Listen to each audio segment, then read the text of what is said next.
Assalamu alaikum wa rahmatullahi wa barakatuh, sister. How are you? Wa alaikum assalam wa rahmatullahi wa barakatuh. I'm good, alhamdulillah. How are you? Alhamdulillah, good, thank you. Jazakallah khair for joining us today on the Niqabi Diaries. I really appreciate you taking your time to be with us.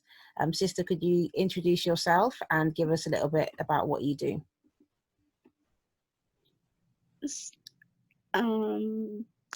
Yeah, so I'm a student and I'm 20 years old and I live in Canada, but I'm from Nigeria. So I came to Canada for university. Okay, so how long have you been in Canada for? For like 3 years, almost 4 years now. Alhamdulillah. And what are you studying? Psychology. Psychology? Yes. MashaAllah. Alhamdulillah. So, sister, tell us about your journey to the niqab. How long have you been wearing it? So it's probably been like maybe 5 months since October, last October. Okay. So I don't know how long that would be.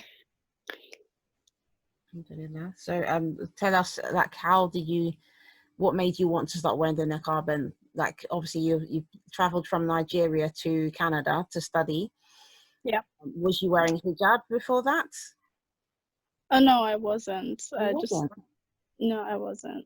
Okay, so can you tell us about your story? How did you start wearing the hijab and the niqab? So,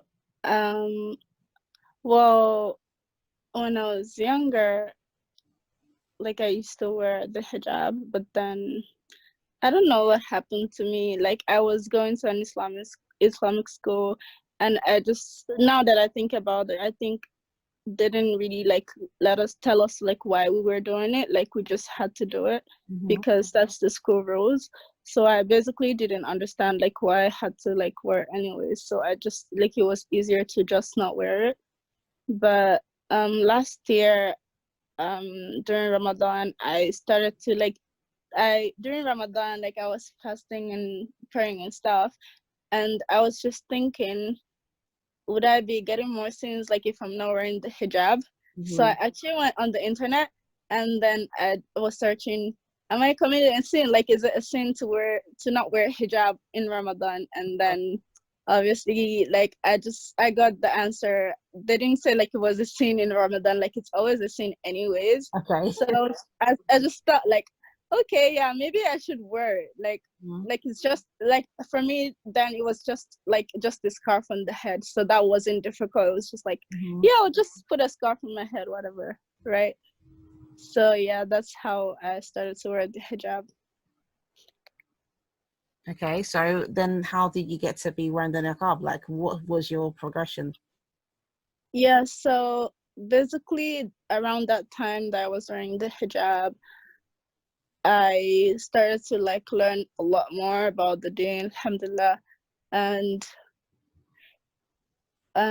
yeah, so I learned a lot more, and I learned that it wasn't just about like covering your head, like you actually had to wear like baggy clothes, which I wasn't too happy about at that time. I wasn't happy about that. Like I tried, it was very difficult for me to wear like abayas and stuff because I just I wasn't like the skirt and dresses type of girl. I just wasn't the type of person. So it was like I tried to find like so many excuses to say like, okay, maybe I can just wear like baggy pants, but then it didn't. I found out that that probably wasn't like a good idea, like just wear skirts and stuff. So I just had to like push myself to do it. Alhamdulillah, like Allah made it easy for me so that I could. And then so on the videos that I used to watch like about hijab, I learned like about the niqab, and I actually learned that some people thought that you actually had to wear it, that if you didn't, you were sinning. Yeah. And although I didn't believe that at that time, I was just like, okay, I actually like the niqab. I used to watch like a lot of and I still do watch a lot of niqabi YouTubers, like a lot of sisters that are in the niqab, and I just thought it looked so pretty. I don't know where that came from, but I thought it looked so pretty, and I thought it was so cool, and like nobody can see your face unless you want them to. So I was like, I want to do this like sometime later in my life, maybe when I get married or something, sometime later. And then so I just continued to wear the hijab then, and I just had it at the back of my mind that one day I will, but like I don't want to think about that now. Yeah. But then like time progressed, and it got like a while after all of that, and I went back to school. So like the semester started again. Yeah. And I don't know what happened to me, but then I just kind of like dropped like really, really low. Like, I mean, not low that I didn't pray, but yeah, I still did like pray and wear hijab and stuff. But I just kind of like felt like my iman vanished, if that makes sense. Mm. And Which sense? Like, do you feel like maybe was it like a type of like did you feel homesick or anything like that? Like, could that be a factor, you think, because you're away from your family? no, not necessarily. It's been like 3 years. I'm not homesick anymore, alhamdulillah. But yeah, it was actually, well, because I think I was struggling with some sins that I wanted to leave off. Mm-hmm. And I don't know, for some reason, it was just really, really difficult for me to stop doing them. And Shaitan came with the waswasa, like, you're such like a bad Muslim. And I started to believe all of that. And I just felt like so bad about myself. Like prior to that I used to have quite a high self-esteem, but Mm-hmm. after that it just kind of like dipped, and I felt like my iman went along with my self-esteem. The two of them probably come together, right? So yeah, I just kind of felt like really low, like I was a really bad person. Sometimes I'll feel like a hypocrite. And yeah, so when I got to that stage, I was like, okay, what can I do to improve my life?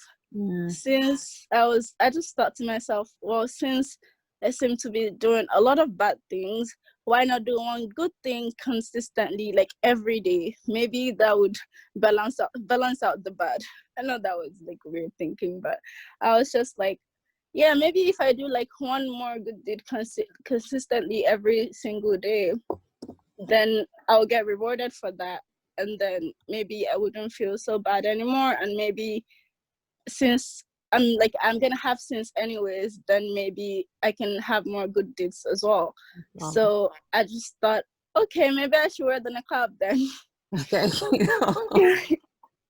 Yeah. Plus I developed a lot of love for it over time. As I said, like I used to watch like a lot of sisters, and on Instagram, like I had a lot of sisters that were wearing the niqab. And I also have a friend at school that wears the niqab. So it was kind of like I was surrounded by like virtually and in person. Okay. So I developed a lot of love for the niqab through that, alhamdulillah. So I just thought, okay, yeah, I can do that. And then I started to like nurture the idea a lot.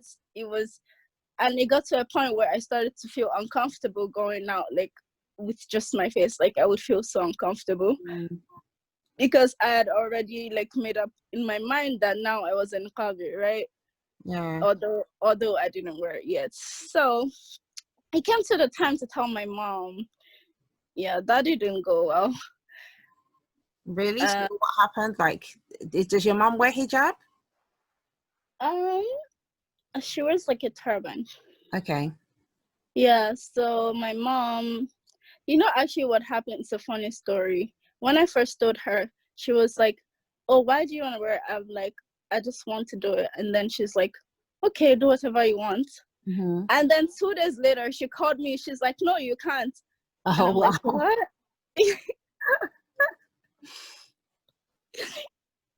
I don't know why she did that. Like, till now, like, I still think it was Shaitan that whispered to her, obviously. Because it's like, how do you say yes and then come back and say no? I just don't get it. Like, who does that? So possible. So she was like, when she called back like 2 days later, and then she's like, you can't do it. And she was basically like, why do you want to do it? Your hijab is enough. Buy your jilbabs if you want.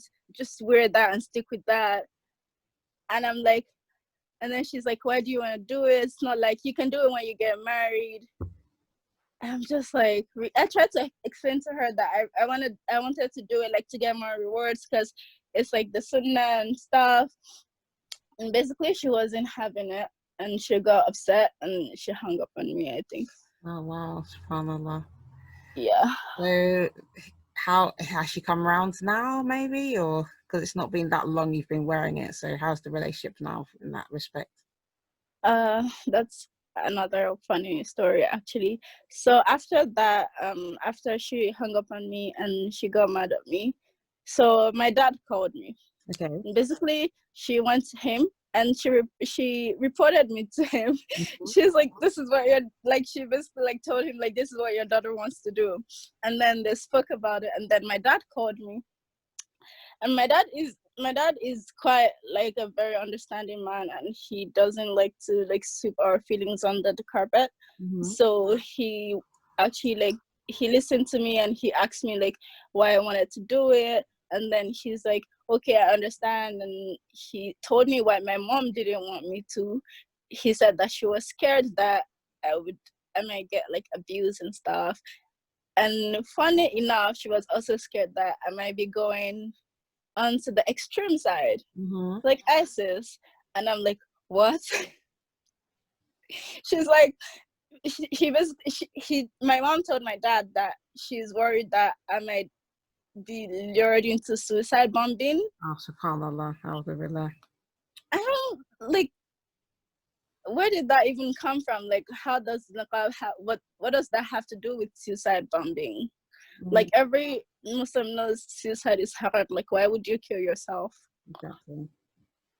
And I was so hurt, and it was very painful and annoying for me because like I just felt like she didn't understand me and she didn't want to listen to whatever I wanted to do.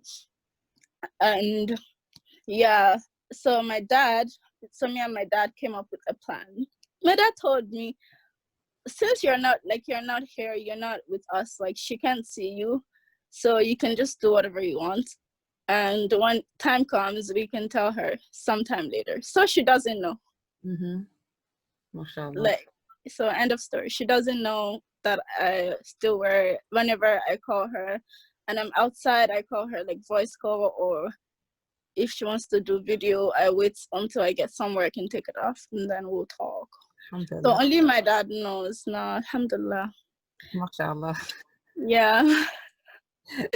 Your father's like that. Your partner in well, I don't want to say partner in crime, but he's mashallah giving you his consent. So Yeah. Yeah. you have your That's father support, but and he's trying to like cover you on the side of your mum. yeah, my dad is alhamdulillah, like he understands, and most of the times like he likes to let us make our own choices as long as it's not a bad thing. But my mom's usually the one that's like, no, you can't do that, no, you can't do that. But I mean, I understand, like I know that she loves us more than my dad anyways, and I love her as well. But Alhamdulillah. sometimes I just feel like she doesn't understand me, which is okay. I mean, yeah. Alhamdulillah. Alhamdulillah. Alhamdulillah. So, sister, like, I'll ask you this question. Do you feel Yeah. that, since you've been wearing the niqab, has it helped you to achieve your objective of trying to stop like certain sins that you was doing? Oh yeah, for sure. It did help. It helped a lot because if I did certain things, I know that it's probably not like not accurate, and but then I just feel like while I was wearing the niqab, if I did certain things, it would be weird. Like it would be strange. Like why would you be wearing a niqab and be acting stupid in public? I just feel like with the for me with the hijab, I felt like I could still get away with some things Mm-hmm. in public, but with the niqab, I just felt like it was weird, and I felt like ashamed to do that, to do like stuff in public. So it did to help me stay away from things. And also when I would get invited to places by my non like Muslim or like non practicing friends that Mm-hmm. I have or had, however, I wouldn't go because I didn't fit in anyways. Like it wasn't like hijab niqabi friendly, if you will. Yeah. But I felt like if I was still wearing the hijab, it would still be hijabi friendly, not just. I don't know if that makes any sense. Yeah, I think I understand what you mean, because I mean, I Yeah, suppose even with sisters who wear the hijab, like there's yeah, different, like, there's so many different ways that people, you know, I could say express wearing the hijab. So maybe yeah, the hijab, like if they're wearing just like, as you said in the beginning when you started wearing it, it was like just a headscarf for you. yeah, Sisters who wear it like that, and maybe with like fitting clothes and things like that. And then there's the sisters who wear the hijab, which is more complete, which is with a abaya or jilbab or something. So, they're wearing the mixed yeah. clothes. So it's different, I suppose. Yeah, it is different. Like with the hijab, with just the headscarf and like fitted clothes, that's true. Like I felt like I did a lot more things that it wasn't like weird because like it was just a scarf on the head. Hmm. And then when I wore abayas, it became like a more, because I don't know, it just felt like I couldn't do certain things in public now. Yeah. But also like I feel like with the abaya and a scarf, it's different than with a very like a jilbab. With a Yeah. jilbab, I wouldn't fit in some places that I would fit in with an abaya, if that makes sense. Hmm.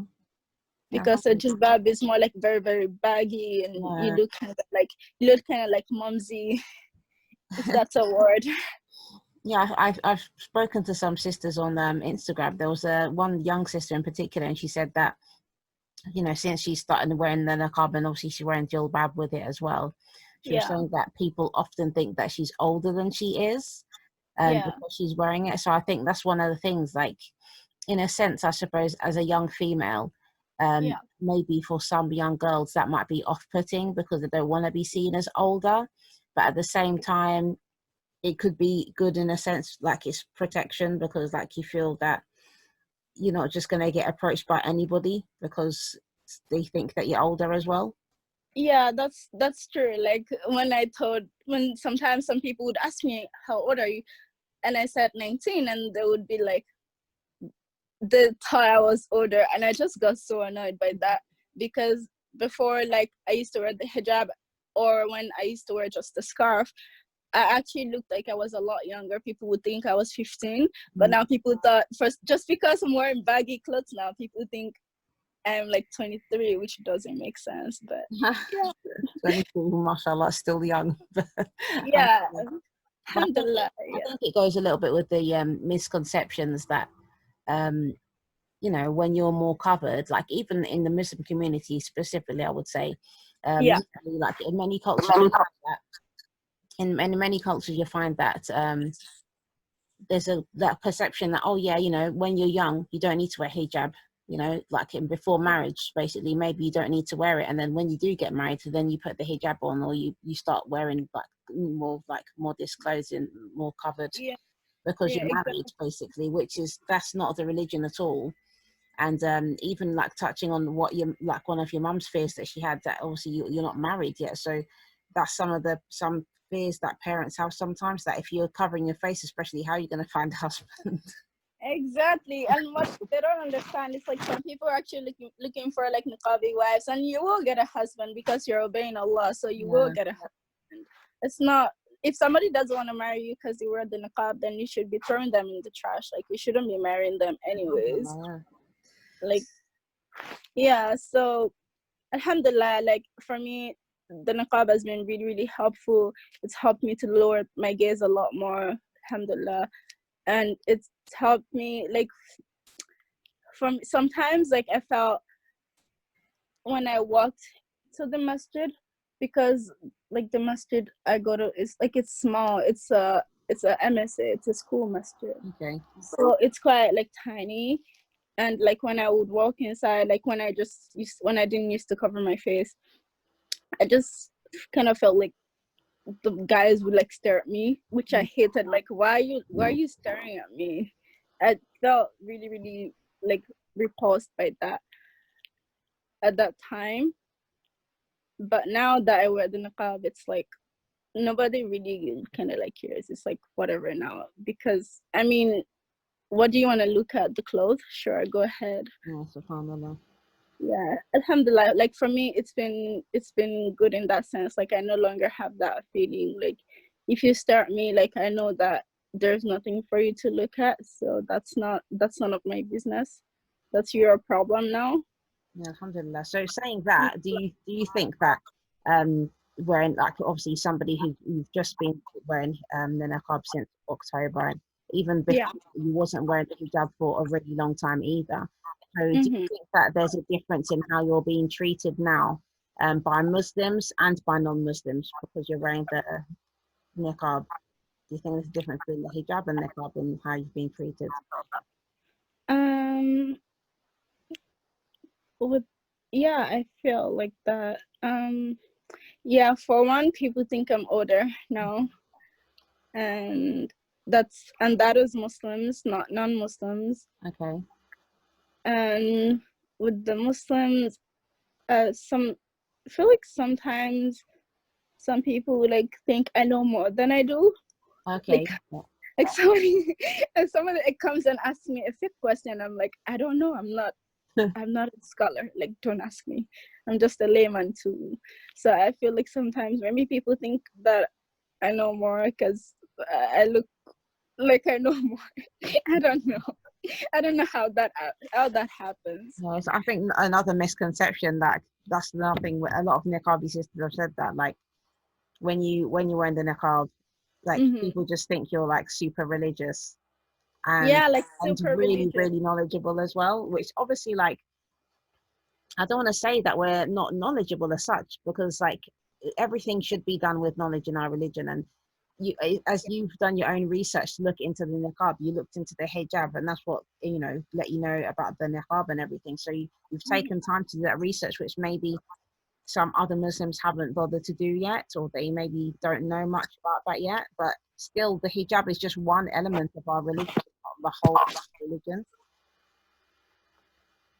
Yeah, that's true. Like it's not like we don't know anything, but We yeah, don't know like don't everything. don't be asking me fake questions that I don't know either. Like I Yeah, don't know a lot of things, so it's kind of weird. Like when people ask me, and I'm just like, I don't know. yeah, alhamdulillah. Yeah, alhamdulillah. And with the Muslims, I also feel like treated differently. Yeah, as I said earlier, like people, well, guys specifically, no longer stare at me, which was messed up. Like like they shouldn't have been staring at me anyways before, because like I was wearing like big baggy abayas and like hijab, so like they shouldn't have been staring at me anyways. But alhamdulillah, like now I no longer feel like the weird stares, which is great. Alhamdulillah. Alhamdulillah. And what else do I feel? Sometimes I feel like sometimes I feel like maybe I'm treated like a harm police before I even open my mouth. Oh wow, really? Yeah, yeah, The haram police. yeah. It's like that word, like let's not do something. And I mean, not by my friends because my friends know me, but maybe other people. Like it's kind of like they don't want to say So you something. you mean, like, in the Muslim community, basically people Yeah, have this yeah. With Muslim perception people. that they can't do anything wrong around you because you're really religious. Yeah, like And you kind of tell like them off. haram police kind of Yeah, thing. But like I mean, and I know we have a duty to forbid evil and stuff, but for me even that's really difficult. Like for me it's difficult to just walk up to a random person and like tell them stuff.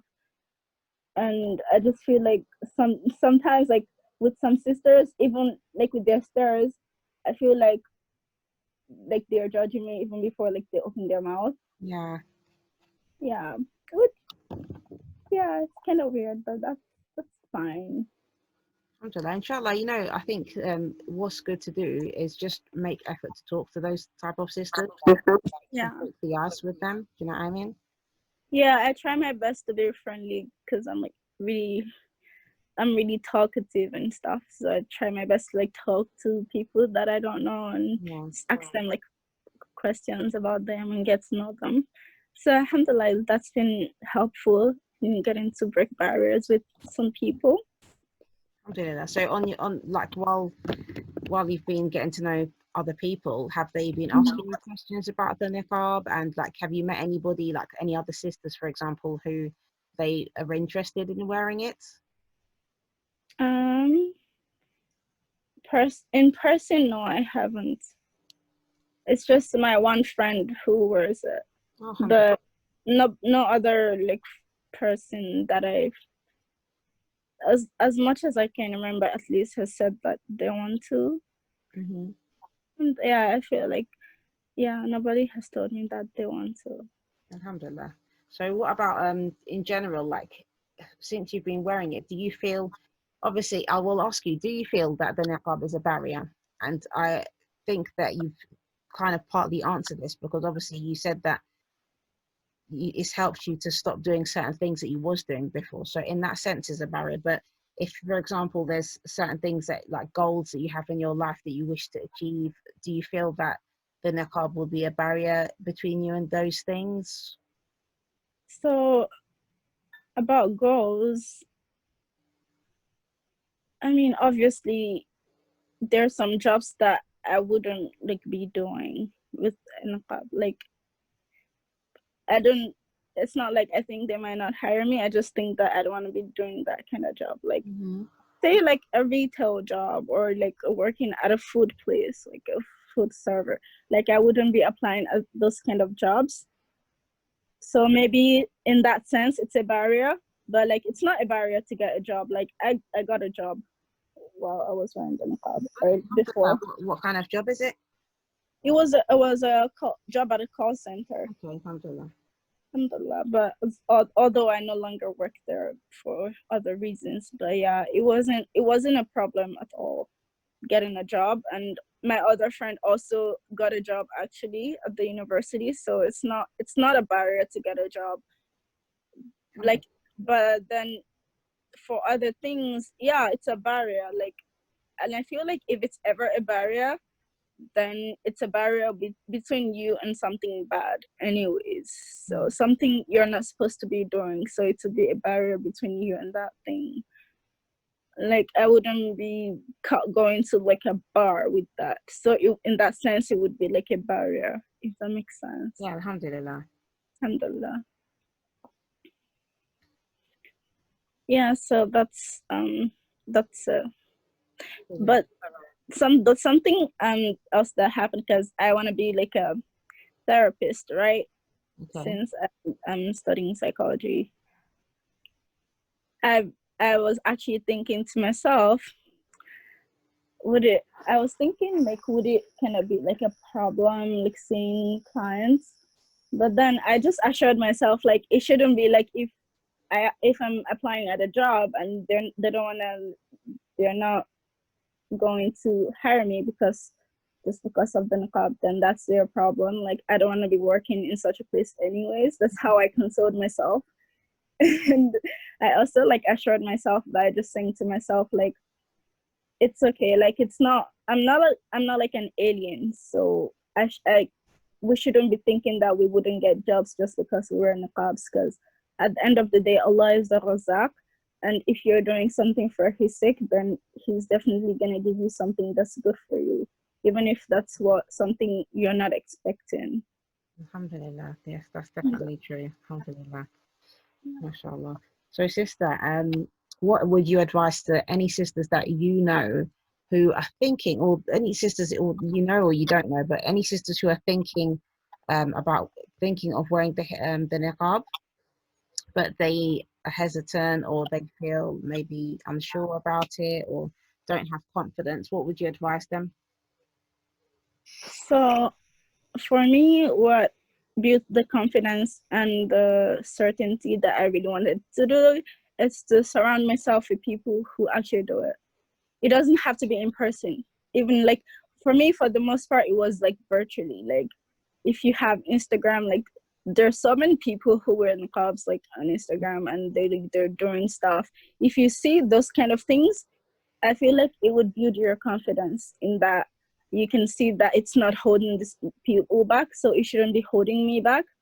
And also, like on YouTube, there are like sisters with niqab.